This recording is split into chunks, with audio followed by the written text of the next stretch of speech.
पूज्यपाद स्वामी जी महाराज ने काया शोधक प्राणायाम की विधि और उससे होने वाले लाभों का वर्णन किया है। ध्यान के प्रत्येक विद्यार्थी को प्राणायाम का सहारा लेना चाहिए। आपकी सदा की शिकायत की हमारा ध्यान नहीं लगता, इससे बहुत सहायता मिलती है, करने की चीज है।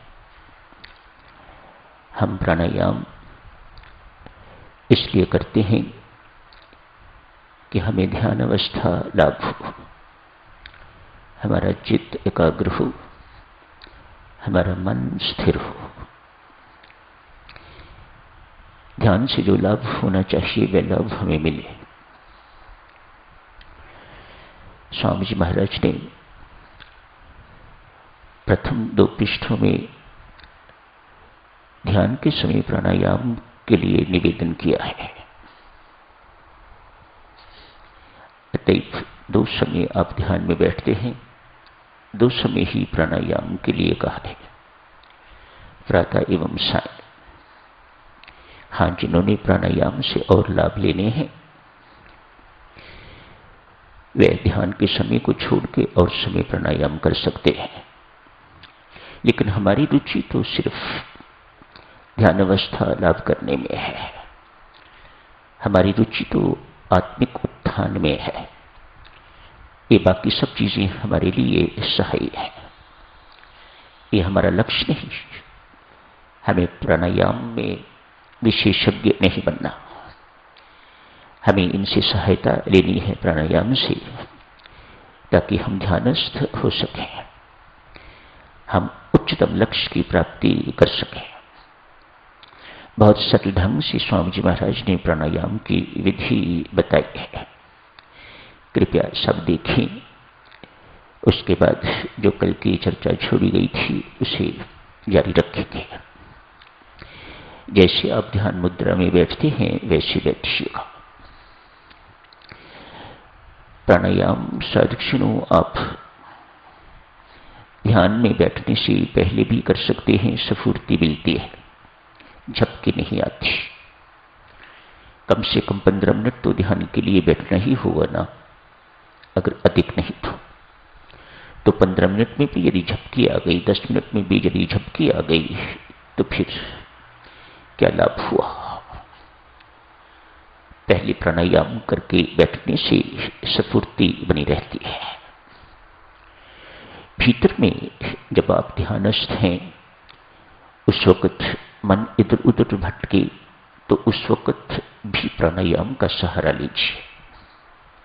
1 प्राणायाम कीजिए, 2 प्राणायाम कीजिए, 5 से अधिक करने की आवश्यकता नहीं पड़ती।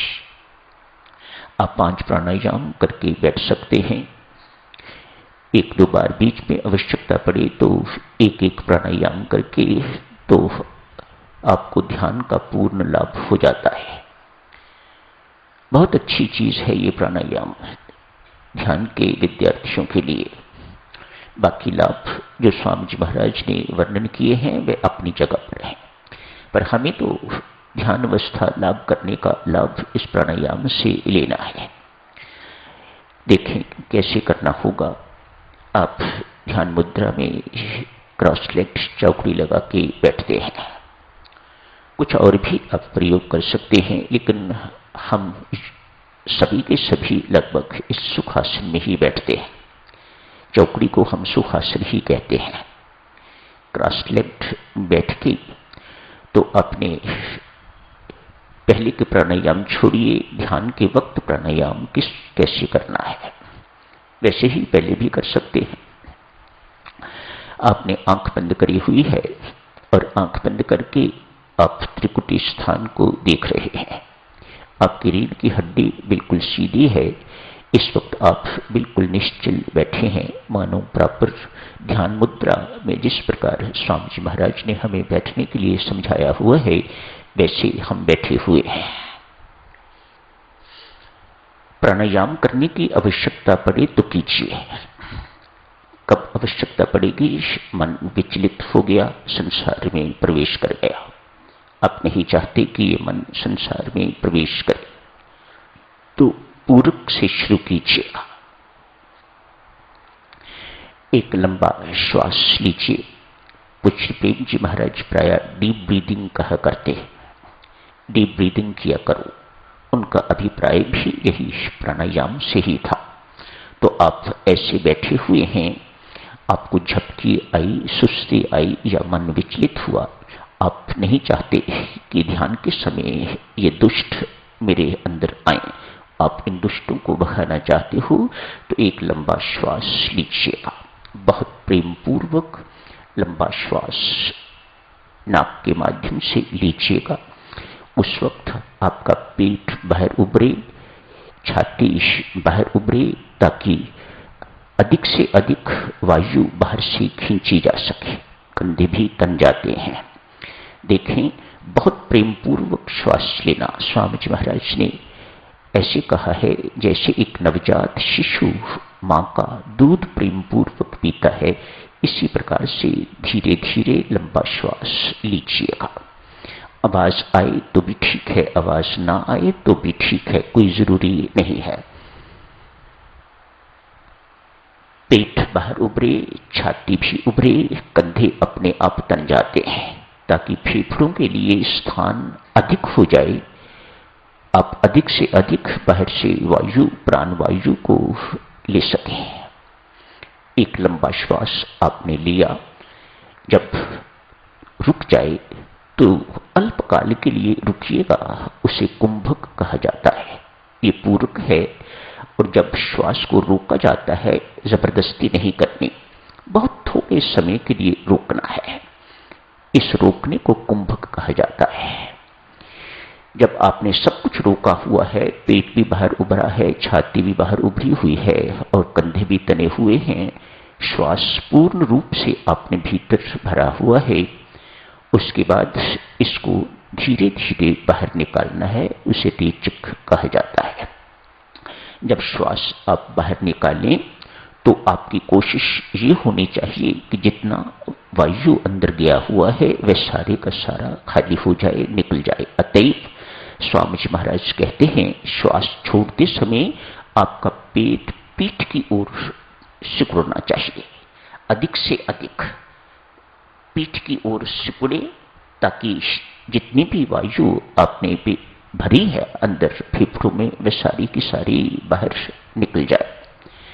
जब वायु, आप प्राण वायु को बाहर छोड़ते हैं तो भी आप थोड़े समय के लिए अपने श्वास को रोक सकते हैं। उसे बाह्य कुंभक कहा जाता है। पहले को भीतरी कुंभक कहा जाता है और उसको बाह्य कुंभक कहा जाता है। ऐसा करने से एक प्राणायाम पूरा हो जाता है।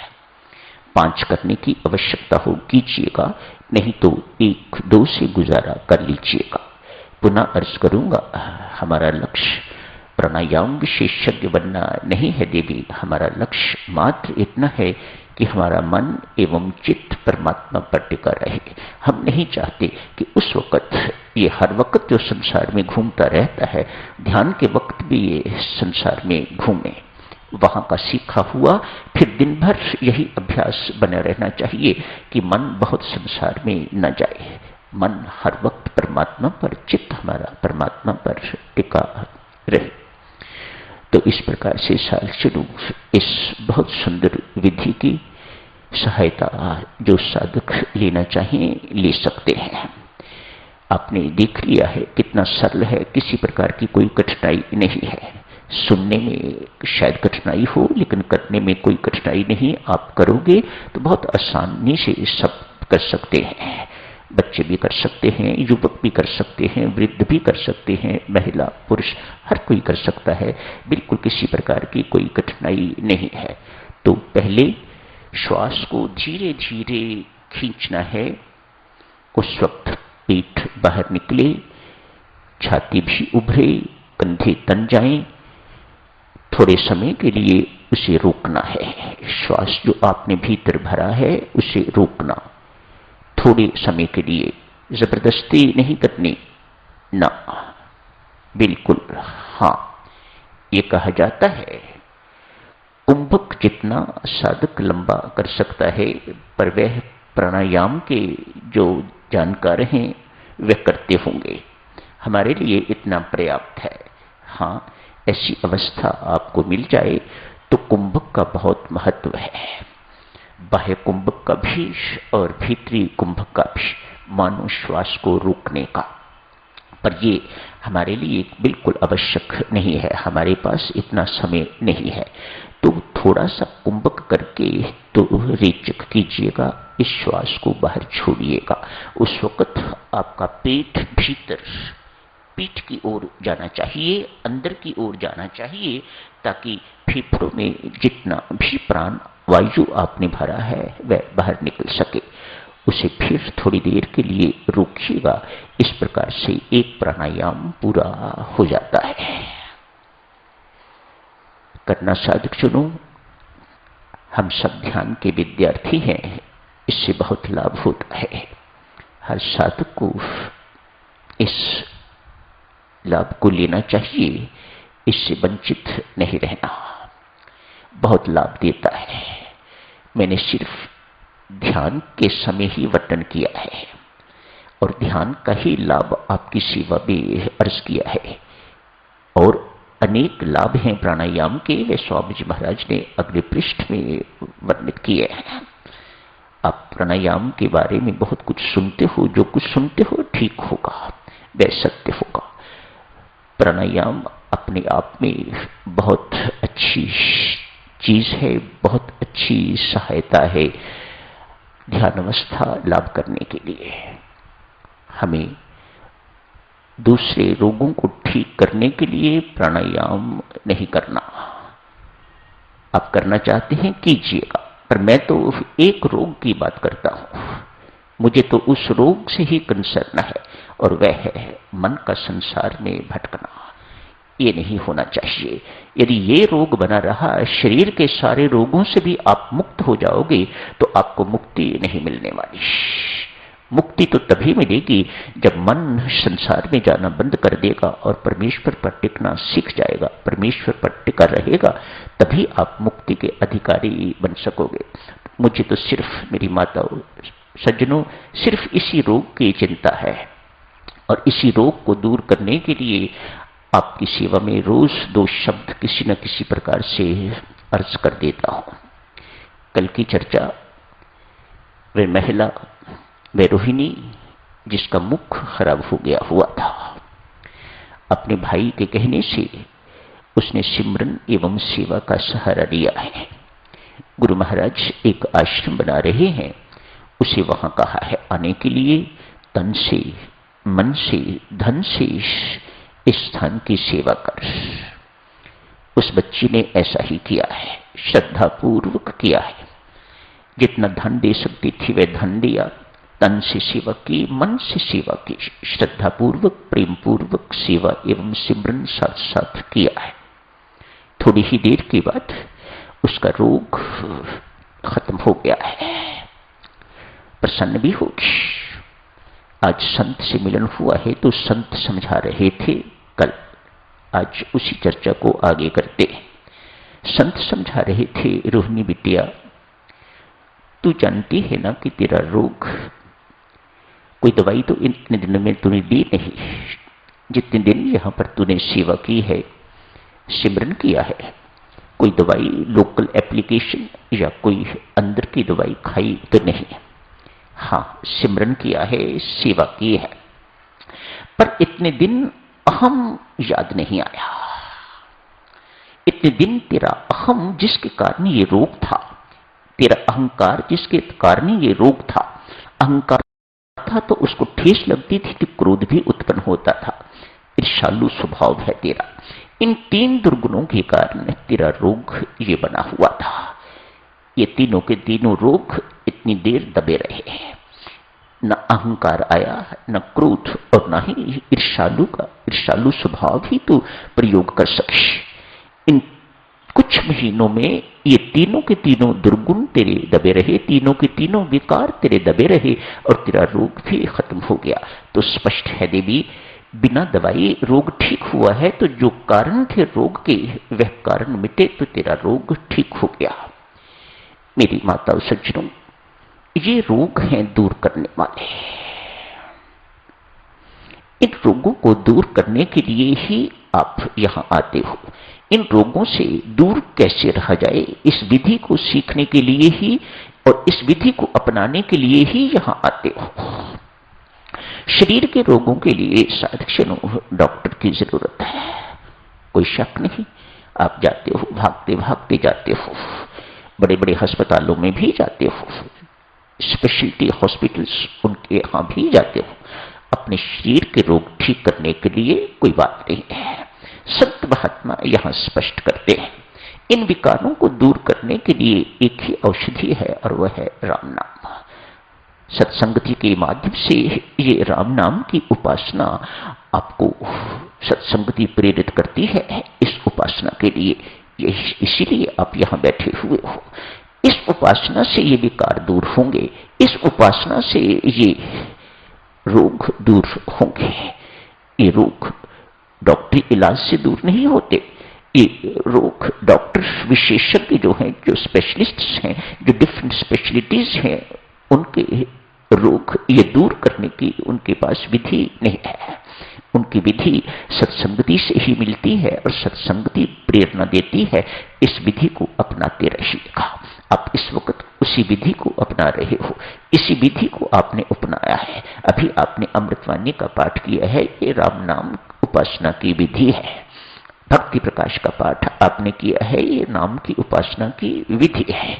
इसमें राम नाम के गुण गाए गए हैं, इत्यादि इत्यादि महिमा गाई गई है, उपासना पद्धति सिखाई गई है। तो साधक स्वरूप इन रोगों को दूर करने पर बल दीजिएगा। ये रोग दूर होंगे तो ही देवियों सज्जनों हम मुक्ति के अधिकारी बन पाएंगे। जीवन यात्रा तभी समाप्त होगी जब ये रोग खत्म होंगे, नहीं तो ये यात्रा, शरीर की यात्रा तो यहां खत्म हो जाएगी, आपकी यात्रा चलती रहेगी। आपकी यात्रा तभी समाप्त होगी जब ये रोग दूर होंगे जो हमारे पुण्य जन्मों का कारण है, नहीं तो ये जीवन की यात्रा सतत चलती रहेगी, एक चक्र है। इसीलिए इसे चक्र कहा जाता है, नेवर एंडिंग सर्कल होता है, उसका आदि न अंत कुछ नहीं होता, वह चक्कर ही चक्कर होता है, रेखा है, यहां से शुरू होती है वहां जाके खत्म हो जाती है। ये सर्कल है, चक्र है, संसार चक्र कहा जाता है इसे। 84 लाख योनियों का चक्र कहा जाता है इसे। मानो ना ही इसका आदि है और ना ही इसका अंत है, ये चलता रहता है। हाँ, जब आप तोड़ना चाहो, जब आप विकार रहित हो जाओ, दोष मुक्त हो जाओ, दुर्गुण मुक्त हो जाओ, तो ये चक्र अपने आप टूट जाता है, खत्म हो जाता है। फिर जन्म नहीं लेना पड़ता, फिर ये मरण अंतिम मरण होता है, इसके बाद फिर कभी मरना नहीं होता। तो देवियों सज्जनों, इसी प्रार्थना के साथ चर्चा आगे की शुरू नहीं हो सकी, कल करेंगे चर्चा आगे की। ईर्ष्या के अंतर्गत आज यहीं समाप्त करने की इजाजत दीजिएगा। धन्यवाद।